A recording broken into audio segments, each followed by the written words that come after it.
Our next speaker today is actually a return speaker from the Paleo conference last year. He's been a personal trainer for 15 years, about 12 of those years being at Efficient Exercise, which is a high-intensity training studio here in Austin.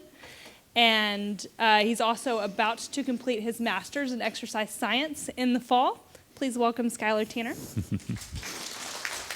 Thank you.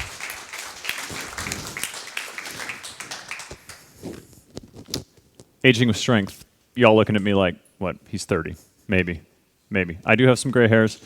I would suggest to you, however, that your oncologist does not need to have survived cancer in order to treat, should you ever end up in such a harrowing situation. And so what I'm going to talk about today is strength training. It's there, aging with strength, but about how this affects physiological markers of aging in our body, how it positively affects these markers, and that means the control is in your hands. So why you should strength train, how it affects these body systems, and the sort of dose response that you're looking to strive towards to incorporate this in your life in a way that makes meaningful changes without swamping your life, without it becoming your life. So why? I want people to live as long as the human animal is capable of functioning in high working order. That means having good health, and like the tip of the iceberg, people see strength training, they see it as muscle tissue or good looks and vanity. And vanity is a very good reason to start strength training because most of the benefits are beneath the surface, and I'm going to show you that today. So we call these biomarkers, and they're 10 determinants of aging that you can control. And to quote the ageless Negro League pitcher Satchel Paige here, he was a rookie in the major leagues at the age of 42. They are things that tell you how old you would be if you didn't know how old you was, in his own words. So these biomarkers were originally discovered by these researchers at Tufts University, and they found that individuals deep in the middle age and beyond, all the way up into their 9th decade, could significantly improve their strength and muscle by, in their study by 200%. And to quote the 93-year-old, he said he feels as if he's 50 again, and pills won't do for you what exercise does. And there's a reason for that, because aging is really a long-term muscle wasting disease. And so we have this idea that we inevitably have to slow down and kind of gradually tail off with our muscle and our function as we get older. And that's common, but it's not normal. Now, I'm not attempting in any way, shape, or form to invoke the noble savage kind of idea here with the hunter-gatherer, but they did enjoy a modal lifespan of about 72 years, and they die typically of one of three things: trauma, infection, or nothing in particular in their sleep. They don't die of heart attacks or strokes, and they don't really degenerate the way that we do. And so this is an example of what the human organism, human animal, is capable of given the right environment and the right inputs. And such a life is, of course, very active. So again, that's common. But this is normal. Olga on the left there, she's 94. She has records in track and field, 10 to 15 years younger than her age group, because normally you get a medal for showing up if you're in your 9th decade at a track event. And Ellsworth here on the right, he's actually 99 now. He let his medical license expire at 95. He was an open heart surgeon up until that time, typically the second or the third surgeon. So what are these biomarkers? And there they are in all their glory.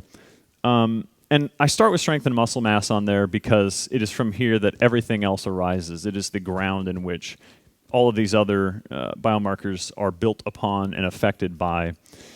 I changed these last two biomarkers because when that original book and study came out 20-something years ago, they didn't have the imaging technology to really see how gene expression and brain factors were affected by strength training. And so we start with muscle and strength. Why?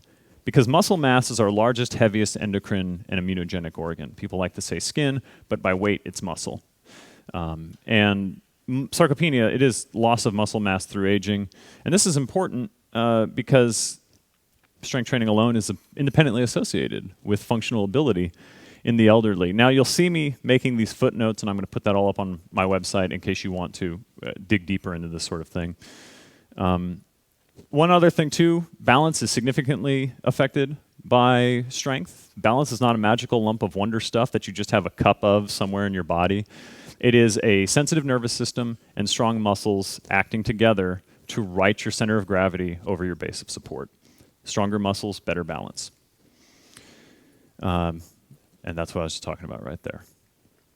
So some nice nifty numbers here. In this particular 12-year study, you see that 20 to 30% of strength in sedentary elderly individuals falls off. That's huge, and you'll see why here in a second. But only 1 year of strength training will increase strength of elderly women by 29%, and of course bone and mineral density, and I'll get to that. Why do I care about women? Because it works on post-menopausal women. It will work on everybody else. They are the hardest, most difficult group to get physiological changes in, and if it works on them, it'll work on you. And so in this case, these individuals, what I liked was that, yeah, they increased their strength by 28%, but they had them go back to being sedentary for 31 weeks. And they only lost 50% of what they had gained in that 12 weeks. So people have this idea that training has to become not only part of your lifestyle, but it has to be endless, and you can't miss a day. It becomes this OCD thing. And wasting is much faster when you're older, but it's not that fast, and this kind of shows that. And so let me show you what that looks like visually. So this is from a book called Bending the Aging Curve, and it compiles studies on muscle mass data over our lifetime. So if you're untrained, you can see that big fat black line there, how it tails off as you approach 90. If you start training in middle age, where you really start to see muscle mass fall off, you can bend that curve up a little bit. If you've been training your entire life, and you're lucky enough to get to 90 years, you have the amount of muscle mass of an untrained 50-year-old. Now, I'm fortunate enough at university to have someone who worked with this gentleman, Douglas Patton Jones, who's a professor at UT Medical Branch. And he suggested that this is a false aging curve, the first one, because people get injured as they get older, and they recover, but not fully. And that's what you see. I've added this red line, how they don't quite get back to what would be baseline. So you, in fact, have even less muscle than would otherwise be suggested, and your functionality drops off even more quickly. That's how important this is. And here's one of his studies to show that, how if you take an elderly patient, put them in the hospital for 3 days, they lose 10% of their lean mass in their legs. But if you take someone my age and you strap me to the bed for 28 days, I only lose 2% of the mass. So any headroom you can get when it comes to muscle tissue is that much more important. Even better visual. Look at the sedentary 74-year-old in the top left. Look at the vascularization in the body fat. Look at the small amount of bone mineral density. Look at the intramuscular fat. Now look at the 40-year-old triathlete. Now look at the 70-year-old triathlete. They basically look the same, don't they? In fact, the 70-year-old is leaner. There's actually less fat mass around the thighs. So this notion that you have to lose mass as you get older, that its destiny is poppycock at best. Swearing at worst. And one more in case you don't believe me. This is a 92-year-old after 12 weeks of strength training, puts on 44% surface area increase in his cross-sectional area of his thigh. And so in conclusion, this is a very recent study. He's 93. Summed up, it inversely and independently associated with death from all causes and cancer in men. Not yet, haven't seen it for women, but that's promising. On the bone density. Loss of bone density is osteoporosis, fairly simple stuff. And reduced function and increased frailty, that comes with it as well. And strength reductions precede osteoporosis because the less your muscles work, the less they stress the bones. The less they stress the bones, the less bone is needed, plain and simple. And again, in the elderly women, loss of bone mineral density, loss of strength, muscle mass, and bone turnover. These are all reversed with strength training. Now here's why. Your bones actually flex when you train them. They actually bend. Like a good building, they should bend and not break. And then these wonderful osteoblasts on the surface of the bone call in these collagen fibers, which then build new bone tissue. It's really simple stuff. And so again, I like curves. Theoretically, if you train all of your life, you can maximize your peak bone mineral density in your 30s to 30 to 40 range, and you keep that. And again, later osteoporosis, later osteoporotic, because there is a wasting of bone, but again, as I showed you in the earlier image, it doesn't have to be the case. This is interesting, and there is a compilation of studies when you look at a meta-analysis. They don't gain enough bone density over the length of studies to actually reduce the risk of fracture from a fall. But bone turnover takes a long time. It's a long-term process. So in recent years, you've seen a measure of bone turnover called osteocalcin being measured in the blood. And when this is high with sufficient protein, that's the marker that people are going to see if bone is improving, even if in the short term you don't see improvements. Body composition. Right. Fat mass. First step that leads to metabolic syndrome. Art Devaney likes to say body fat is feminizing, which is really bad if you're a woman, because then your hormones are all out of whack because you're already feminized. The lean body mass here, it shifts your body comp away from all of these things that precede metabolic syndrome. And of course, resting metabolic rate reduces the loss of that, which leads to obesity. So in a man, that's kind of that wonderful metabolic syndrome look, the hard pregnant belly, the chest fat, and you'll see on a graph later how that precedes death of just about every organ in your body. It's not a good place to be. So strength training improves this in men and women, where calories are controlled for and where they're not. It's not an all or nothing thing. Strength training improves these things even if you refuse to stop smoking or clean up your diet or stop eating grains or what have you. And it reduces that heart attack fat. People don't understand visceral adipose tissue. It's insulation for your organs, and when that increases, it stresses the organs. It actually pushes out against them. In your cavity here, that's not going to change as far as how much space you have for those organs. That's why they call it heart attack fat. It makes everything work harder, and your heart has to work harder as well. Now, I have to pay attention. I had my wiggle words there. We're at the Paleo conference. Lipids very, very, very, very, very, very, very, very loosely correlate with heart disease at best.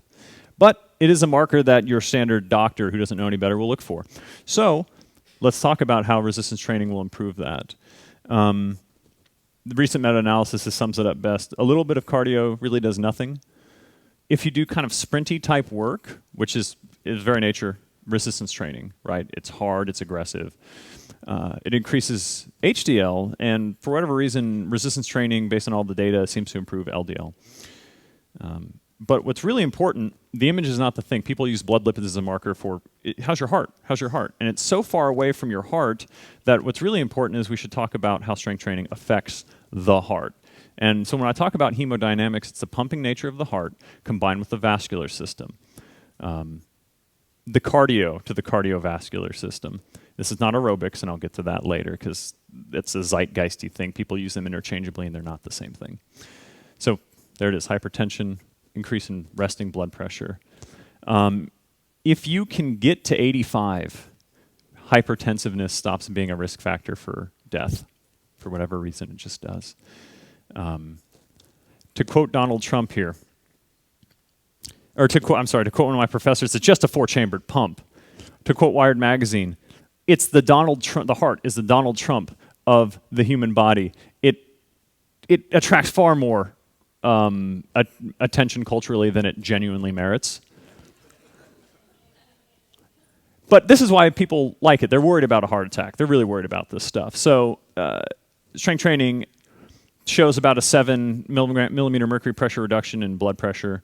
And more studies show this as well. But what you really want to worry about is, does it hurt the heart? And so there's some arguments against reduced arterial compliance, which is bad news for pumping capacity. But studies have generated recently show that the vasodilatory capacity of strength training is what saves the heart. If you can dilate the vascular structures, the heart doesn't have to work as hard, and resistance training does that better than anything else. So if it's going to cause harm to the heart, though, it surely would do it in patients with congestive heart failure, but it doesn't. As I said, the highest rep maxes result in the largest reduction in systemic vascular resistance, ejection fraction and stroke volume improve, and when you compare that to cardiorespiratory training, it at least rivals and in some cases exceeds the benefits and the improvements that result. Blood glucose. What takes glucose out of your muscle tissues? Aggressive contractions. And strength training, because of the aggressiveness of the contractions, does that better than cardiorespiratory training. And if you can control your glucose, you reduce your risk of cardiovascular disease by 42%. 10 weeks is better than an isocaloric amount of treadmill training in diabetics, and type 2 diabetics, which is a disease nobody should get. And HbA1c is improved to a clinically significant degree, making it a feasible population treatment. Why? Why is this important? Because insulin resistance follows obesity, and that precedes all of these things, which eventually gets you to death. You know, you're on the fast track to death there. This is from the NIH. Recent meta-analysis conclusion. It is clinically and statistically significant effect on metabolic syndrome risk factors, all of the risk factors. There's no reason not to be strength training if you have blood glucose issues. And now here we go, aerobic capacity. We use aerobics and cardio the same way.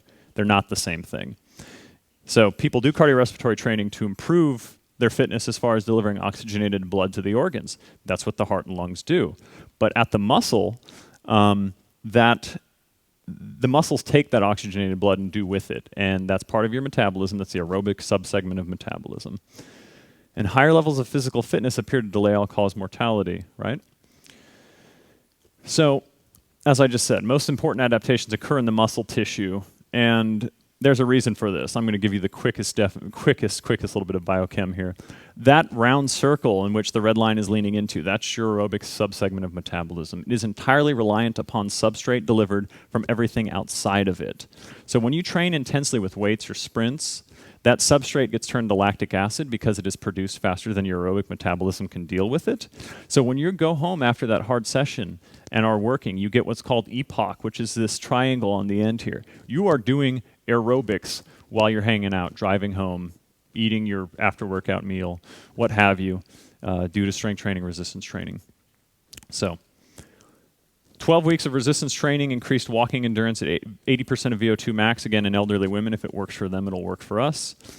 And you get a slight increase in VO2 max as a result, too, but really, that's just icing on the cake. You want that specific endurance. And so James Steele, a colleague of mine, concluded that when you control for the variables, resistance training makes improvements exactly the same as cardiorespiratory training when it comes to heart and lung function, and in this case, aerobic function. We got to get rid of this meme that you have to do aerobics, when you strength train, you're doing aerobics. And you can't not do aerobics. Last two here. Gene expression. Defined, right? Blah, blah, blah, blah, blah, blah, blah. Complicated. Simplified. The building blocks that make who you are via environmental influences, which of course we call your phenotype. But sometimes your genes don't give a damn. They're so powerful, and they're going to do things like, make Wendy the Whippet here, a doubly muscled bully Whippet, who's twice the size because she has a double myostatin deletion. She got that way waking up in the morning, being yappy, chasing the cat. That's just the way it is. And some guys are like that, and they're typically accountants, and they want nothing to do with this gift of musculature, whereas all of those who don't have it want it. So mitochondrial dysfunction, these are your powerhouses in the cell, and if you start training initially, this gene expression towards youth is actually blunted. It takes time to ramp up. But Melov here, he shows that there are 179 genes that revert towards a youthful level. So if you look at that line on the left graph there, all those black dots are these 179 genes, and then you see the open white circles. They revert with strength training towards that line, and there's a log version of that as the dark black line with the peak and those genes. So you have youthful gene expression. You are actually genetically younger with strength training. And the last bit here, brain factors. Aging is associated with these cognitive structural risks, which lead to things like Alzheimer's, Parkinson's, and Lou Gehrig's. Here's a nice visual. Young brain on the top in a language processing test, and on the bottom, you see how much harder the brain is having to work by it's lighting up. So cardiorespiratory activity improves hippocampal size and function. We see that. Recent studies have actually gotten to compare strength training and cardiorespiratory training. And what they found was that in 70 to 80-year-old community-dwelling women, twice a week strength training, they improved or exceeded improvements of the cardiorespiratory group in things like the Stroop test, digit forward, digit backwards, associative memory. And they conclude twice weekly resistance training is a promising strategy to alter the trajectory of cognitive decline. Keep that brain matter, folks. It's important. That's a lot of stuff in 20 minutes, and I've already gone over. But but let me see if I can simplify this for you. It's a lot of stuff, so you think you got to do a lot of stuff, right? No. This is from the Health and Human Services. You'll notice that moving up to that 2 on the bottom there, physical activity level, about 75 minutes a week, gives you the steepest drop in this functional health problems curve. And each increase in 75 minutes after that is a flatter and flatter curve, never reaching the trajectory of that initial movement, 75 minutes a week. Let me see if I can do you one better and quantify that a little bit more. If you train, this is out of my exercise physiology book, for 60 minutes a week, you can get 67% of the benefits. Increase that by 3.5 times, 350% of that. You get to 95%. It's not 3.5 times. It's not. So this excuse of I can't do enough is poppycock. An hour a week gets you 67% of the benefits. Even a little bit more than that, walking the dog will get you up to 82% of the benefits. It truly is that time invested dose response curve. It's really, really fantastic. Just start. Please don't use that as an excuse. So I told you why you should strength train, how it affects your body, and how little is actually required. It's not much. A good intensity. Don't hurt yourself. Definitely don't overtrain with weights. Twice a week, 30 minutes. Get out and do things you'd rather be doing. Use that body you've built. You've built yourself a Ferrari. Don't leave it parked in the garage. Don't drive it in the school zone. And fit it into your lifestyle. Be more active. Be more of an animal, as Erwan LaCour might say. Go out and do things you like doing. Please. Questions.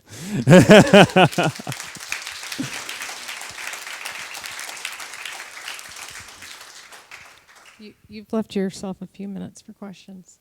Okay, great. Actually, last year I came to this paleo convention and I went on the paleo diet, and then I started strength training twice a week. Yeah. And I'm 65. I am totally off my blood pressure medicine in a year. I'm off my cholesterol medicine. My doctor wants me to come back, and I'm not going.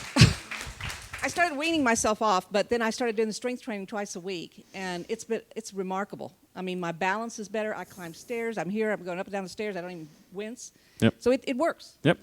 Yep.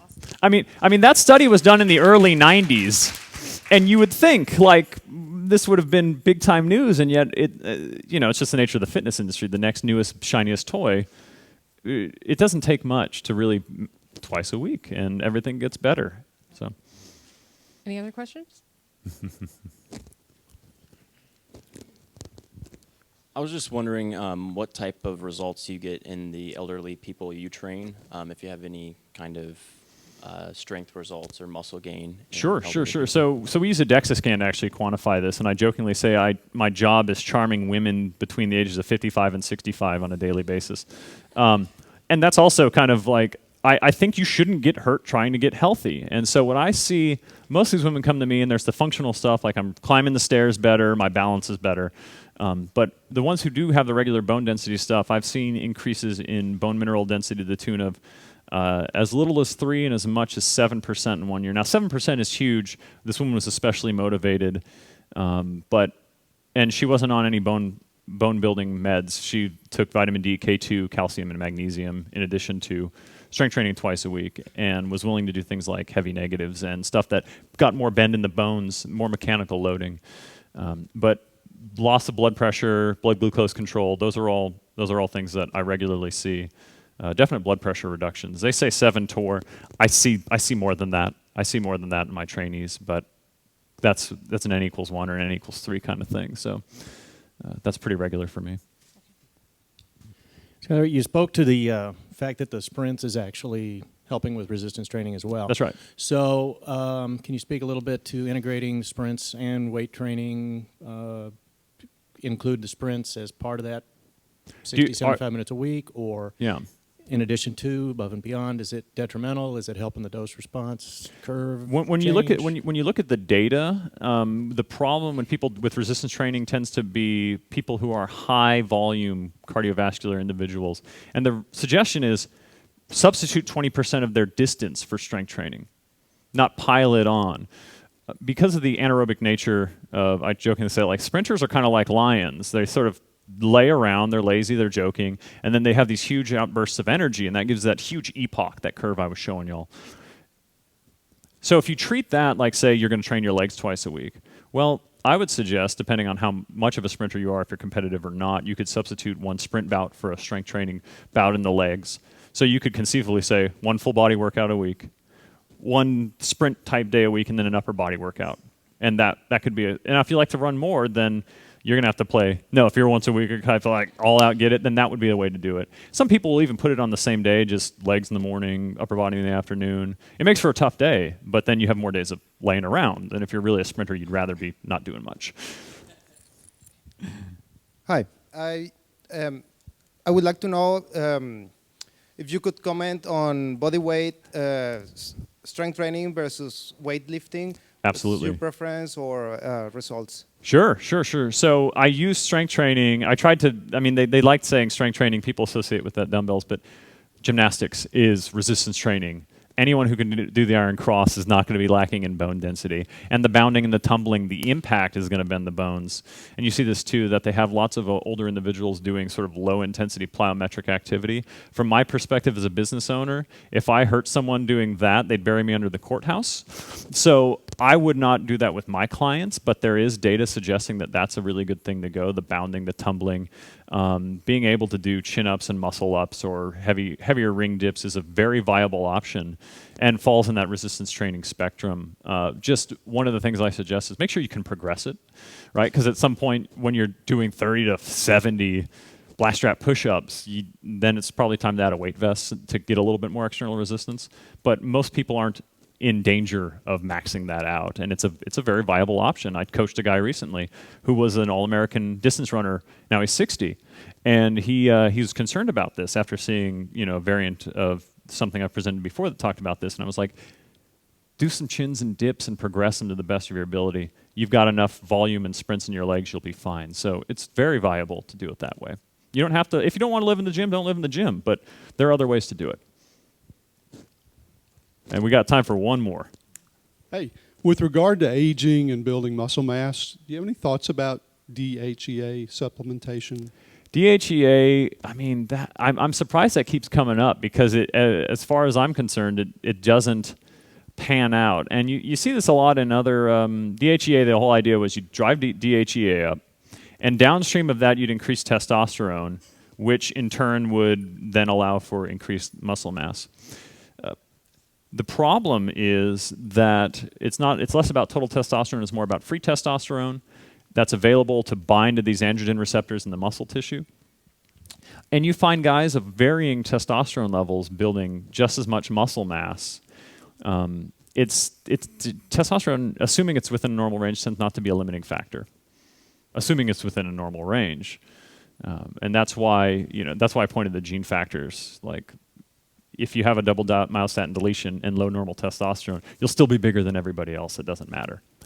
So it's a little bit more complicated, but DHEA just doesn't pan out in a tangible, you gained 500 grams more muscle tissue in 20 weeks, whoop-de-doo. It's just not a lot. I'm good. Yeah. Thank you, Skyler Tanner.